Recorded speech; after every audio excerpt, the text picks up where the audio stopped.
There are three possible reasons for why India has not yet extradited Sheikh Hasina, the deposed Prime Minister of Bangladesh, who was ousted from power in August 2024 following countrywide protest and is currently exiled in India. The first and the most important reason is the historical relationship between India and Bangladesh and India and Sheikh Hasina. The second is the clause on political fugitives in the extradition treaty between India and Bangladesh. And the third, which happens to be connected to the second, is the volatile situation in Bangladesh itself. Now, what do I mean by historical relationship? India offered its support to the Awami League Party during the creation of Bangladesh from what had or what used to be East Pakistan during the War of Liberation. The Awami League Party was headed by Sheikh Mujibur Rahman, who is today considered as the father of the nation in Bangladesh. Following his assassination and that of other family members in 1975, Sheikh Mujibur Rahman's daughter, Sheikh Hasina, sought exile in India for the first time. Now, the relationship that India had already had with Sheikh Mujibur Rahman and with Bangladesh and with the Awami League was now extended to Sheikh Hasina for the first time.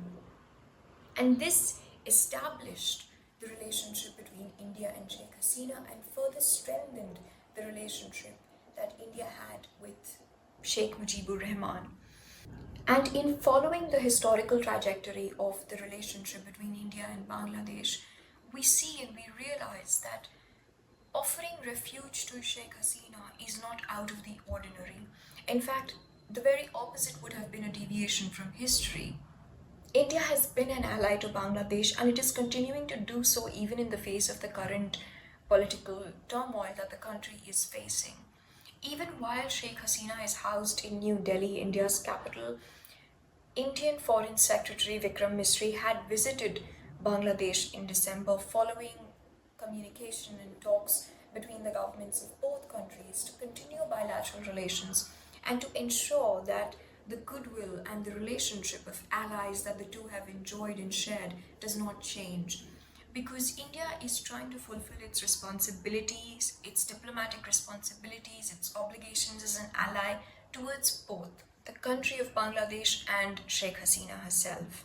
Up until now, the two had been interlinked because Sheikh Hasina was seen as the legal legitimate representative of Bangladesh, but now that the two have diverged, the situation has complicated. But the historical fact remains the same, that India has a relationship with both of these to maintain.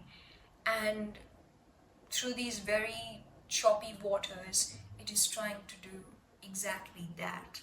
Another probable cause for denying extradition has been speculated to be the extradition treaty itself, specifically Article 6 and Article 8.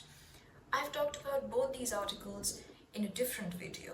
Here, now, I would like to address only Article 8 because it seems the more probable one, according to which extradition can be denied if the accusations are not made in good faith in the interests of justice or pertains to military offences that do not qualify as an offence under criminal law. Now, when we couple this second point with the third one of volatility in Bangladesh itself, we find ourselves looking at a truly seriously uncertain situation, an unpredictable situation. And this is further evidenced by the fact that we see an interim government trying to control the political turmoil that the country is seeing, trying to bring in some sort of stability. Because in any democracy, the ideal situation would be when all the institutions of democracy are working well, they are functioning efficiently, and elections are being held. So we have legitimate rulers and governments that actually represent the people, which we don't see happening right now, and which the interim government is trying to bring back so that the country can return to some state of normal life. Considering this entire situation, concerns that charges may not be made in good faith or could lead to political persecution or may lead to an unfair trial is not invalid. Now, why India cares about a fair trial takes us back to the first point, which is historical relationship.